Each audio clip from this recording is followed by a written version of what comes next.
Assalamualaikum Bu. Waalaikumsalam. Perkenalkan, nama saya Muhammad Nikma dari Universitas Muhammadiyah Kudus.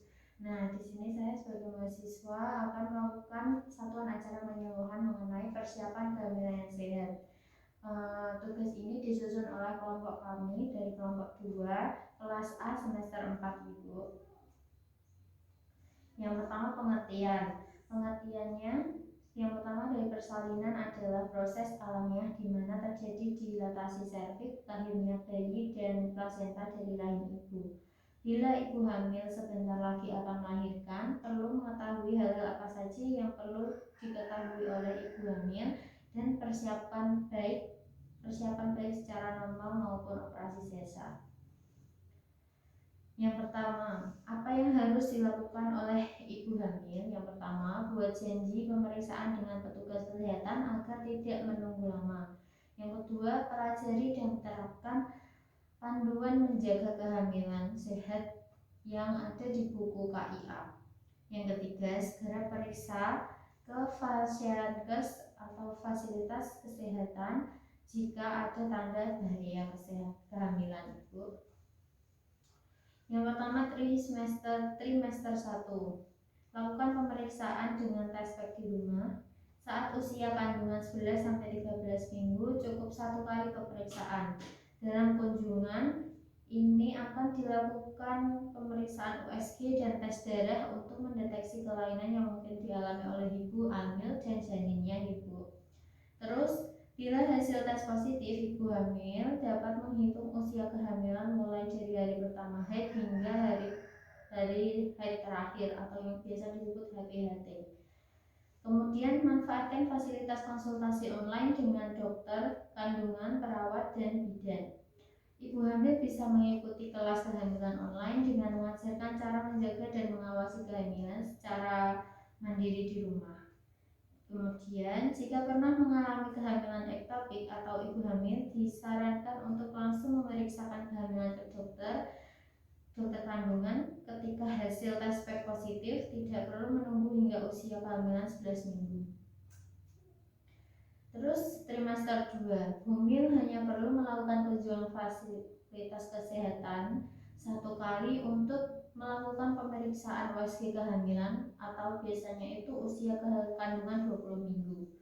Pemeriksaan ini dapat memberikan informasi mengenai kondisi organ-organ bayi dan plasenta serta mendeteksi kelainan yang mungkin terjadi. Terus, kesehatan ibu hamil juga akan diperiksa secara menyeluruh pada trimester ini, Ibu. Kemudian yang terakhir, trimester 3. Jadwal pemeriksaan ibu hamil trimester ketiga harus lebih sering lagi karena sudah mendekati waktu persalinan.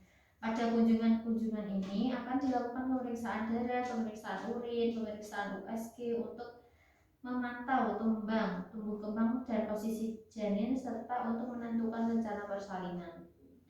Kemudian selama di rumah, ibu hamil bisa memantau DJJ detak jantung janin ibu DJJ ibu secara rutin menggunakan stetoskop Lancet atau Doppler yang bisa didapatkan di toko alat kesehatan.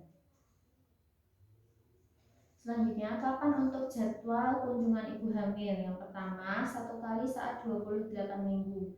Kemudian 1 kali saat 32 minggu, 1 kali saat 36 minggu, 1 minggu sekali saat 37 sampai persalinan tiba.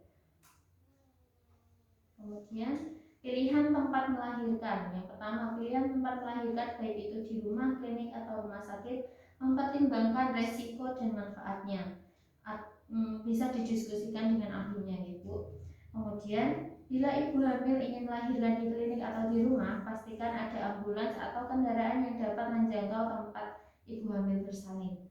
Kemudian, jika ibu hamil positif COVID-19 atau memiliki gangguan kesehatan tertentu, sebaiknya jangan melahirkan di rumah. Tentukan fasilitas kesehatan tempat persalinan sejak jauh-jauh hari. Ketahui perkiraan persalinan. Kemudian selama proses persalinan di rumah sakit, baik dengan operasi sesar maupun normal, ibu hamil boleh ditemani selama operasi sesar maupun normal.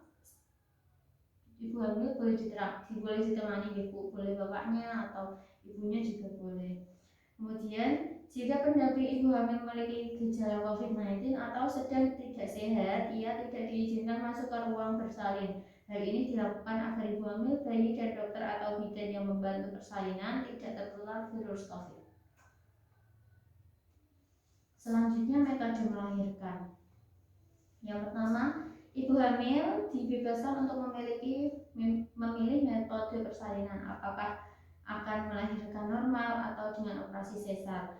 Namun, pilihan ini tetap harus disesuaikan dengan kondisi kehamilan ibu hamil. Kajian khusus tenaga ahli akan memberikan anjuran mengenai cara melahirkan yang terbaik bagi ibu hamil.